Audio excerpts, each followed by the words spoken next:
nilai uji kinerja. Perkenalkan, nama saya Jumriani, mahasiswa Pendidikan Profesi Guru Transformasi Plus Universitas Islam Negeri Alauddin Makassar, Angkatan 1 Romer 1 tahun 2025 dengan nomor induk mahasiswa 210001242037.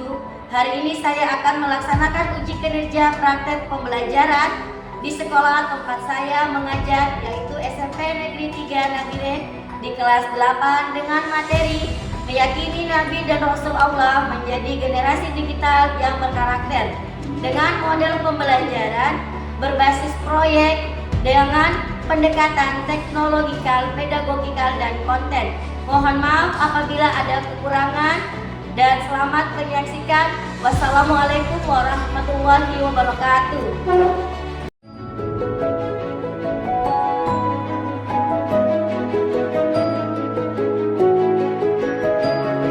Assalamualaikum warahmatullahi wabarakatuh.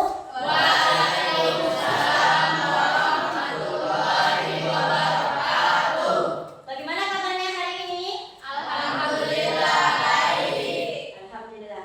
Baik anak-anakku semua, sebelum kita mulai kegiatan belajar untuk hari ini, guru minta satu orang untuk pimpin doa ke depan, nah.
Sebelum kita mulai sesuatu, baiknya kita selalu awali dengan doa.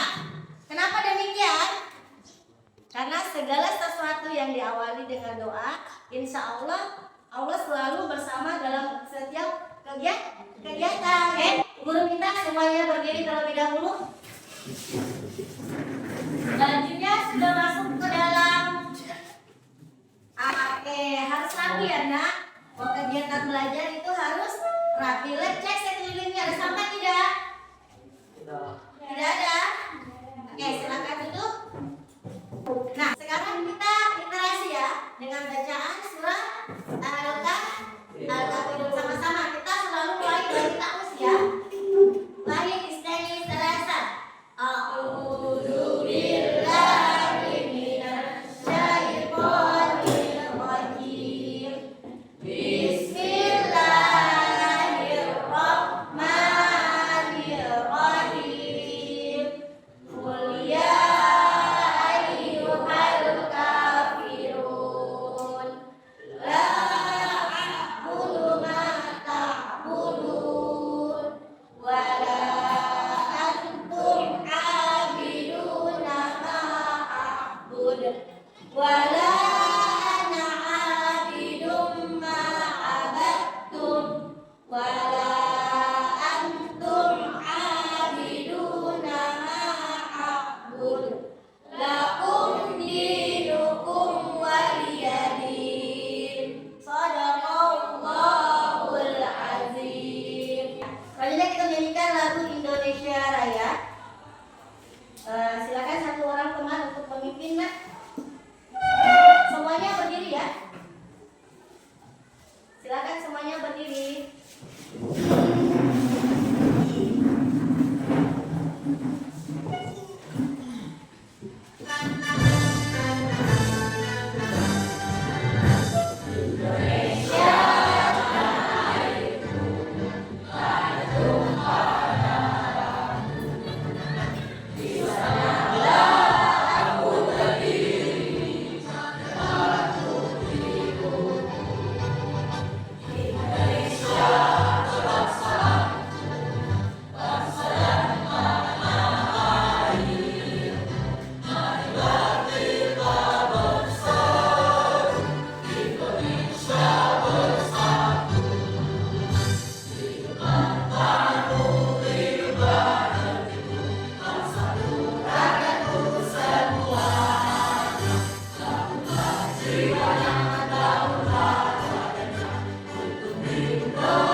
Tanzil.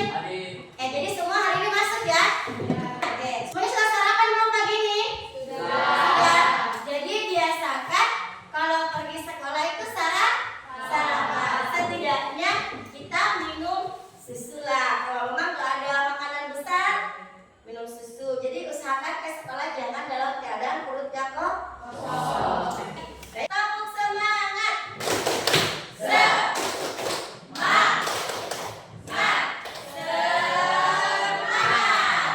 Ada tidak yang ingat pelajaran kemarin tentang apa? Jadi indahnya beragama secara moderat. Ada guru mau tanya, bagaimana sikap moderat dalam beragama menurut Al-Quran, dan bagaimana sikap ini penting dalam kehidupan masyarakat majemuk seperti Indonesia? Ada bisa menjawab? Bagaimana, Mawar? Sikap moderat dalam beragama menurut Al-Quran adalah bersikap adil, Tujuan pembelajaran. Nah, tujuan pembelajaran yang pertama adalah melalui metode teknik part and share, kalian dapat menjelaskan makna iman kepada Nabi dan Rasul Allah dengan benar serta meyakini bahwa Allah Subhanahu wa Ta'ala mengutus para Nabi dan Rasul untuk menyampaikan wahyu kepada umat manusia. Yang kedua, melalui metode pembelajaran berbasis masalah, kalian dapat memberikan contoh penerapan keteladanan terhadap Nabi dan Rasul dalam kehidupan generasi digital dengan benar serta menjadi pribadi bertanggung jawab, jujur, dan dapat dipercaya. Yang ketiga, melalui pembelajaran berbasis produk, kalian dapat menyusun paparan tentang penerapan sifat-sifat Rasul dalam kehidupan generasi digital serta terbiasa meneladani sifat-sifat Nabi dan Rasul dalam kehidupan sehari-hari. Jadi tujuan pembelajaran kita kali ini ada 3, seperti mana yang sudah Guru sampaikan. Guru mau tes kemampuan kalian, kemampuan mendiagnosis. Ada yang tahu tidak? Nabi itu ada berapa? 25. Nabi ada? 25. Coba sebutkan nama-nama Nabi. Adam, Idris, Soleh, Ibrahim,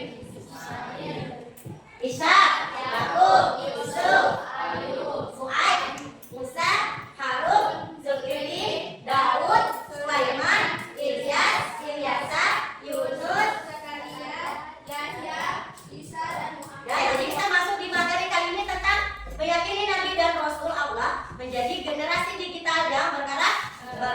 Kalau berkaitan dengan digital berarti kalian kira-kira digital itu apa saja untuk saat ini? Apa? Handphone. Apalagi?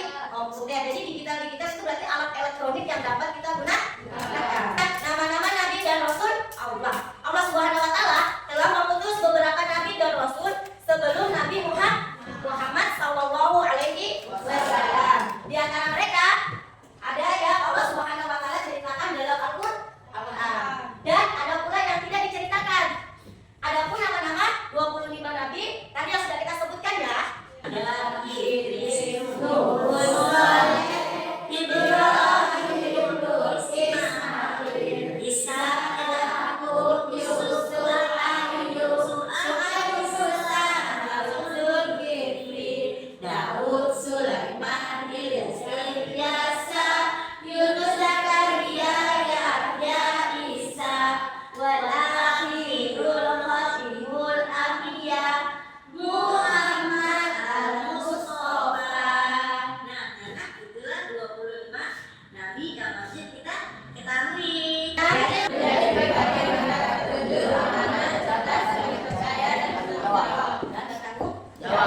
Nah, kita mengenal berbagai karakter digital. Jadi ada 5 generasi. Nah, kalian bisa lihat bahwa di tahun 1946 sampai 1960 disebut dengan baby boomers. Lahir di antara ini ya, tahun 1946 dan 1960. Kalau dilihat dari sini, kira-kira kalian tuh era digital apa saat ini? Alpha apa Z? Generasi Z. Ada yang kelahiran 2011? 2011 siapa angkat tangan? Oke, berarti kalau kelahiran 2011 berarti dia generasi Alpha. Kalau yang lahir 1992 sampai 2010 ada? Oh, berarti generasi Z. Jadi dalam kelas ini kita ada 3 generasi. 2 ya, 3. Generasi Y, generasi Z, dan generasi Alpha. Ibu guru termasuk dalam generasi Y karena guru kelahiran 1990 2. Sedangkan kalian ada yang generasi Z 2010 dan generasi apa 2011.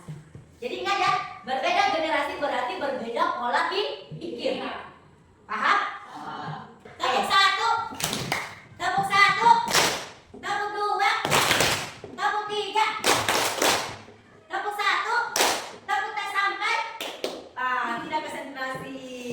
Assalamualaikum warahmatullahi wabarakatuh.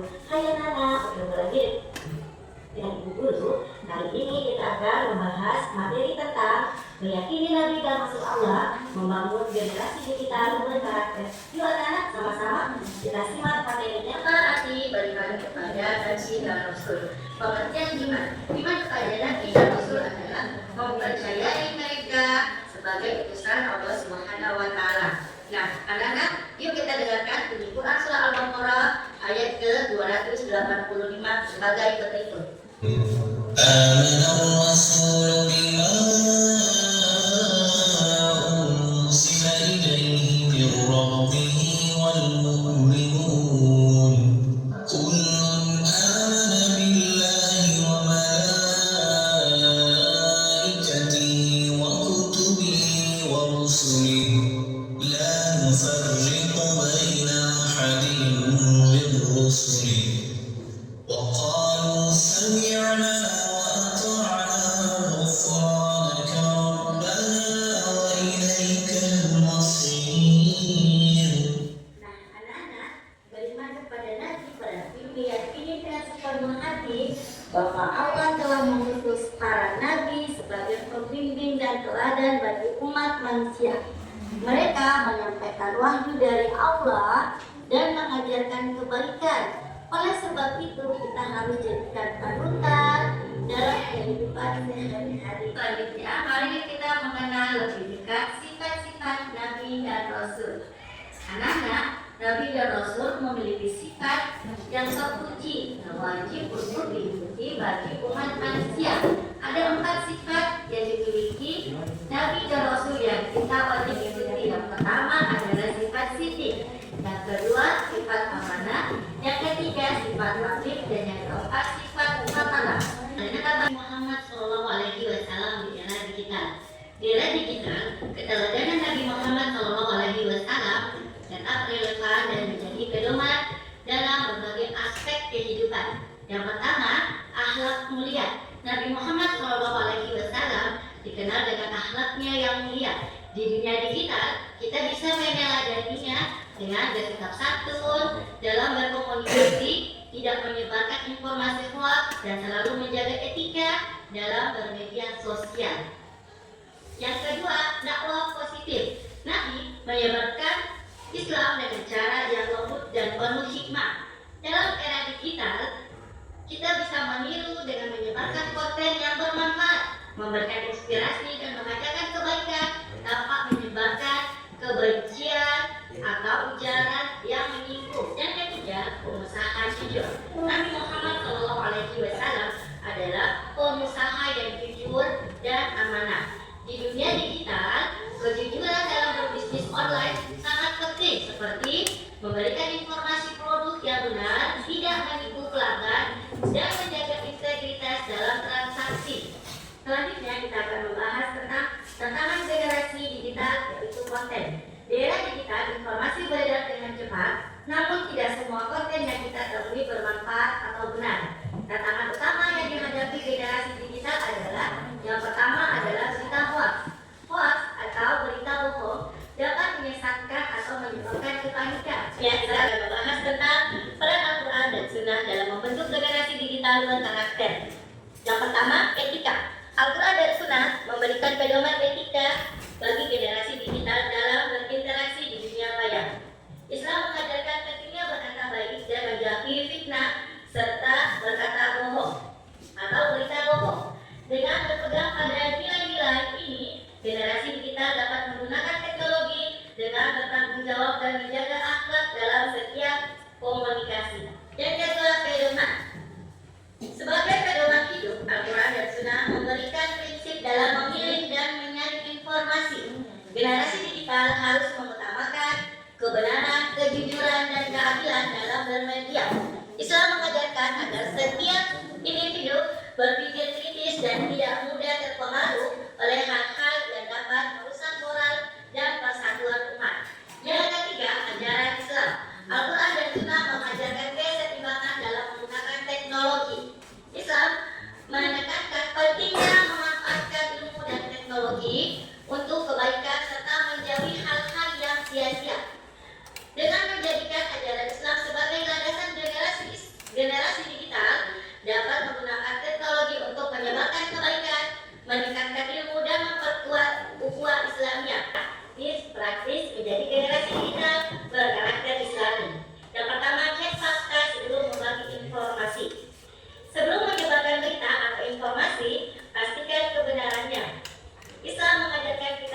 adalah media apa? Gitu. Setelah mendengar, ada yang ingin bertanya? Anak? Bagaimana jika kita menggunakan media digital untuk hal-hal yang negatif? Bagaimana jika kita menggunakan media digital untuk hal-hal yang negatif? Oke, tepuk tangan dulu untuk pertanyaannya, Nak. Oke, nah jika kita menggunakan media untuk hal-hal yang negatif, maka kita mengubar kebencian. Dan ingat bahwa sedangkan kita bicara sama teman saja, untuk orang lain itu terhitung gibah. Gibah hukumnya apa? Hukum gibah sama dengan apa? Haram, karena memakan bangkai saudara. Jadi kalau kita menggunakan media untuk ujaran-ujaran kebencian, menggunakan media untuk sesuatu hal-hal yang negatif, ingatlah bahwa informasi di media itu gampang sekali menyebar. Jadi kita memberikan media hoax, maka kita sudah menjerumuskan diri kita sendiri ke dalam neraka. Karena apa? Informasi kita yang kita buat haram atau tidak betul, orang akan terima dan terima. Paham? Ada lagi yang bertanya? Fatimah kanan. Apa yang harus kita lakukan jika ada teman kita yang tidak memiliki salah satu sifat dan keteladanan Nabi dan Rasul? Apakah harus ditegur atau dibiarkan saja? Kalau teman misalnya sifat jujur, kan salah satu sifat Rasul adalah jujur. Teman tidak memiliki sifat jujur, dia suka menipu. Contohnya ya, kan tidak memiliki salah satu sifat dari teladannya Rasul. Teman tidak bersifat jujur, kita perlu mengingatkan. Sebagai umat muslim kita mengingatkan bahwa ingat Nabi Muhammad saja dalam hal berdagang, kita ambil contoh Nabi Muhammad contohnya ya. Nabi Muhammad terkenal sebagai pedagang yang jujur. Kalau kita bisa menanamkan kita punya diri tentang kejujuran, kita insya Allah akan menjadi orang-orang yang berguna. Kalau kita jujur, kita akan dipercaya sama orang lain. Maka apa? Maka kita gampang dalam hal memperoleh pekerjaan, mendapatkan teman. Bisa dipahami? Kita menegur ya, memberi arahan, tidak juga menegur dengan kata-kata yang kasar, tidak. Kita menegur, memberitahu dengan kata-kata yang baik. Kalau tidak didengar hari ini, besok. Kita kan tidak tahu kapan Allah bolak-balikan hati setiap umat. Yang kita lihat, dia berdoa sekali, tidak mengikuti apa yang diajarkan sama Nabi. Kita tegur dengan baik, karena kita tidak tahu ke depannya dia akan menjadi seperti apa. Sama tahu menjadi ustazah, kan kita tidak tahu hati manusia. Ada lagi yang mau bertanya? Pak? Media-media apa saja yang digunakan untuk berinteraksi? Media-media yang digunakan untuk berinteraksi pada contohnya tadi seperti YouTube, TikTok, WhatsApp, Telegram. Untuk saat ini banyak tidak orang yang berjualan menggunakan media? Banyak. Salah satunya yang paling banyak adalah menggunakan WhatsApp. Jadi dia tidak membuat kedai, tapi dia hanya menyebarkan di WA. Jadi kalau ada pesanan baru mereka buat. Paham? Paham, Masya Allah. Kelompok satu di sini, kelompok dua, kelompok tiga. Ayo, kelompok satu di sini, nah, kelompok dua di sini, kelompok tiga di sini.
Gak apa-apa, nanti datang yang ini aja kan.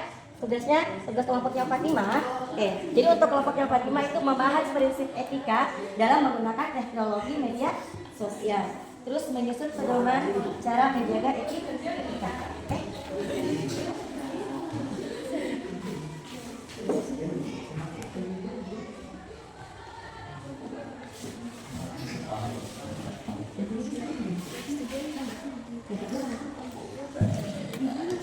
Silakan nak, ayo diskusi nak ini. Ya ini sudah mulai dibikin nih tugas presentasi. Oke, jangan lupa tulis nama kelompok. Boleh, kalian boleh menggunakan kalau Canva itu ada namanya template. Template itu kalian tinggal ubah desain dari orang lain. Bisa.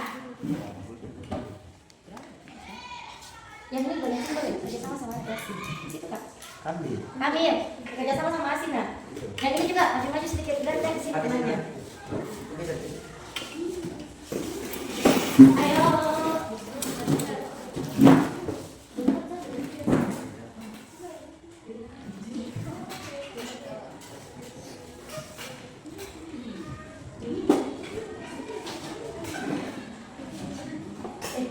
Ada yang buka Google Chrome kan?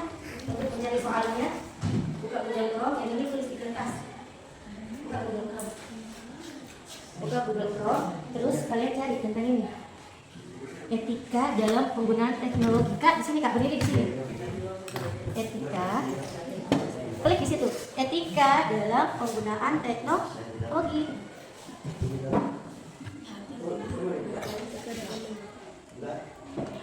Etika dalam penggunaan teknologi. Sudah? Dan media sosial. Carinya di mana? Di Google Chrome. Nah, sudah dapat? Nah, itu ditulis di Canva-nya, disalin ke buku, terus digunakan ke Canva. Bisa ya? Sudah nak?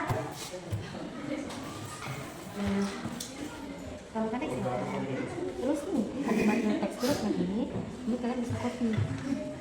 Kopinya itu di ini, salin. Kalian salin, terus keluar ini, apa nama? Tempel. Silakan. Jadi sudah bisa kalian tulis di sini. Apa yang mau kalian tulis tak? Mau kita di situ. Judul ya, judulnya. Karakter positif dalam dunia digital.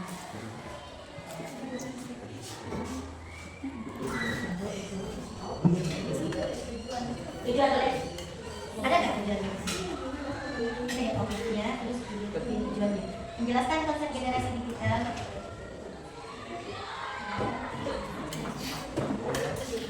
Oke. Ya tuh, siapa yang nanti maju presentasi, siapa yang mengaplikasikan komputer, siapa yang membuka.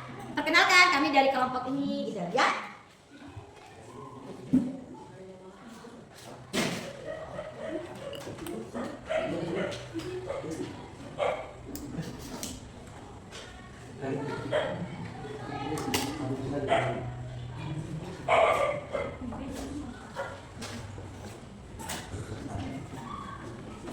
Langsung ada siapa yang maju terhadap pasukan komputer.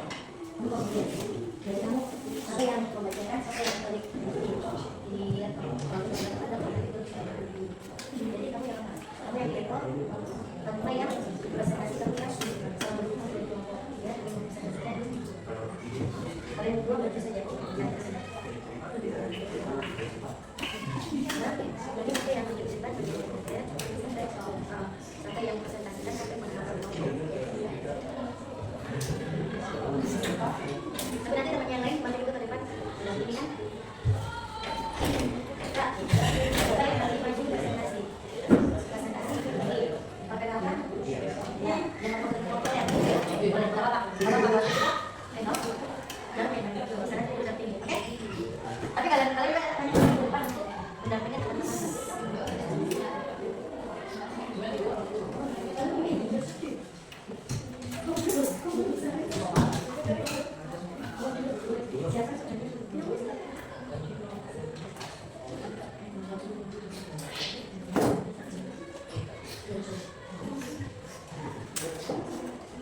Generasi digital itu tugas kami yaitu memahami karakter dan tantangan. Anggota kelompok kami yaitu Yukaira Putri, Lucia Protelasia, Kami Raditya Alfarenzi, Kamil Akbar Aris, Muhammad Fahri Dewansyah. Teknologi digital seperti internet, media sosial, smartphone, dan perangkat lainnya.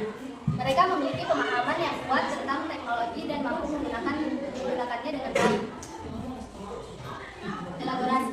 1. Peran teknologi dalam pendidikan. Generasi digital menggunakan teknologi untuk berbagai keperluan seperti komunikasi, mencari informasi, belajar, bekerja, dan beradaptasi dalam kegiatan sosial. 2. Implikasi bagi kehidupan beragama. Dalam Islam, generasi digital perlu memahami bahwa teknologi digital adalah alat, bukan tujuan. 3. Perlu penguatan akidah akhlak. Generasi digital perlu menguatkan akidah dan akhlak mereka agar dapat memanfaatkan teknologi untuk kebaikan, bukan malah menjadi korban dari sisi negatif teknologi. Tetapi juga perlu dikontrol dengan nilai-nilai Islam agar tidak membawa dampak negatif. Generasi digital harus menjaga takwa dalam penggunaan teknologi, menghormati privasi, dan menggunakan teknologi untuk menyebarkan kebaikan dan ilmu yang bermanfaat. Sekian tugas dari kami. Assalamualaikum warahmatullahi wabarakatuh. Pertanyaan dulu hasil presentasi dari kelompok 1. Kami dari kelompok 2 akan mempresentasikan hasil kerja kelompok kami. Judul presentasi adalah karakter positif dalam dunia digital. Anggota kelompok kami ada Misabatul, Atika Rahmawati, Nuraina Rahmawati, Tanziel Irwansyah. Komunikasi dengan tim secara efektif saat bermain, memberikan instruksi yang jelas dan mendengarkan masukan dari anggota tim. Contohnya, dalam game MOBA, komunikasi yang baik akan membantu dalam mengkoordinasikan serangan, pemilihan hero, dan strategi yang efektif. Apa saja karakteristik generasi digital? Generasi digital memiliki kecakapan keterhubungan yang kuat dengan internet dan media sosial, serta cenderung mengadopsi teknologi baru yang cepat. Oke, sudah? Tepuk tangan dulu. Terima kasih untuk kelompok 2 atas presentasi hari ini. Assalamualaikum warahmatullahi wabarakatuh. Waalaikumsalam warahmatullahi wabarakatuh. Perkenalkan, kami dari kelompok 3 akan mempresentasikan hasil diskusi kami. Perkenalkan, nama saya Reva Junaida. Nama saya Fatima. Nama saya Mawar. Nama saya Nur Faiza. Nama saya Ardi ya. Dampak negatif dari perilaku tidak etis di dunia digital. Perilaku tidak etis di dunia digital, seperti cyberbullying, memiliki dampak negatif yang serius bagi korban, termasuk dampak psikologis, yaitu depresi, kecemasan, atau isolasi sosial. Dan juga dapat memicu masalah kesehatan mental jangka panjang, seperti gangguan makan, insomnia, dan bahkan pikiran bunuh diri. Selain itu, cyberbullying dapat merusak kepercayaan diri, prestasi akademik, dan hubungan sosial korban. Sekian presentasi dari kami. Assalamualaikum warahmatullahi wabarakatuh. Waalaikumsalam warahmatullahi wabarakatuh. Oke, ada yang ingin bertanya tentang di presentasi kelompok 3? Oke, kelompok 2 silakan, apa pertanyaannya, Nak? Sebutkan prinsip etika yang penting dalam penggunaan teknologi dan media sosial. Sebutkan prinsip etika Yang penting dalam penggunaan teknologi dan media sosial. Prinsip etika yang penting dalam penggunaan media sosial yaitu tidak menyebarkan hoaks, terus dapat bertanggung jawab ketika membuat hal, terus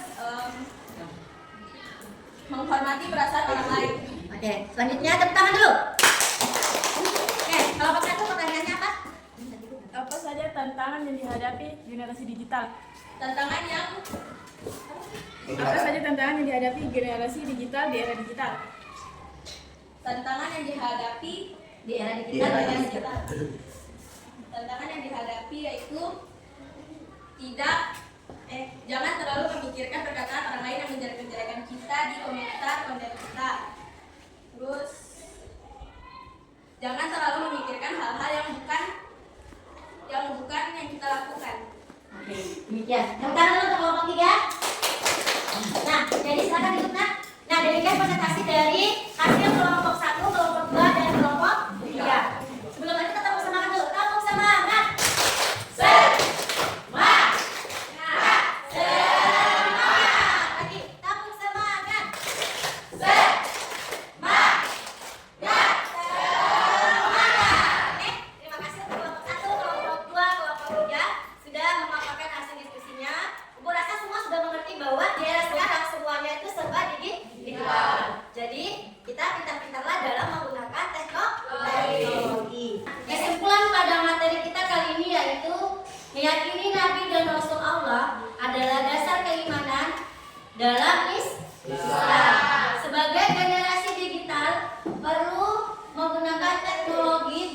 bijak, tetap menjaga nilai-nilai agama dan menjadikan ajaran Islam sebagai apa?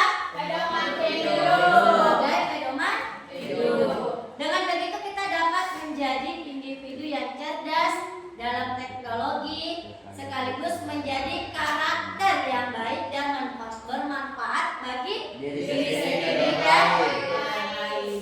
Nah, demikian kesimpulan untuk pembelajaran kali ini. Selanjutnya Bu Guru akan membagikan lembar refleksi ya. Silakan kalian centang.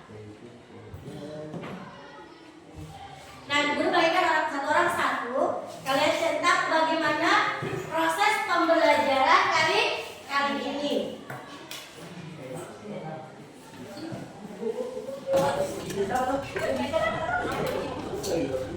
Silakan dikumpulkan ya. Ibu Guru akan mengirimkan LKPD, tapi LKPD-nya berupa fisik. Silakan nanti kalau sampai di rumah kalian kerjakan di rumah pilihan ganda sebanyak 20 nomor. Silakan kalian kerjakan di rumah, nanti jawabannya Bu Guru langsung periksa. Oke, kita semua tepuk tangan untuk pelajaran hari ini. Sebelum kita tutup, langsung semangat.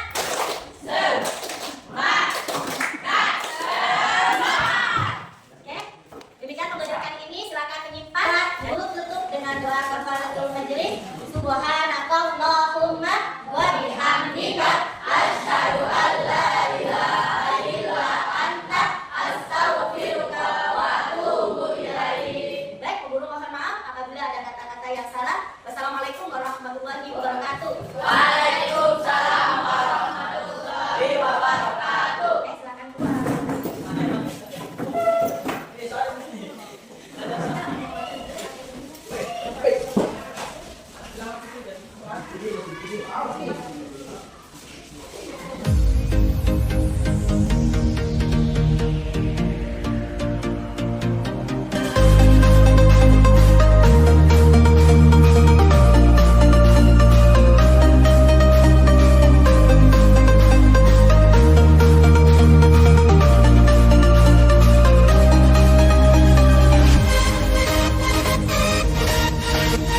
Thank you.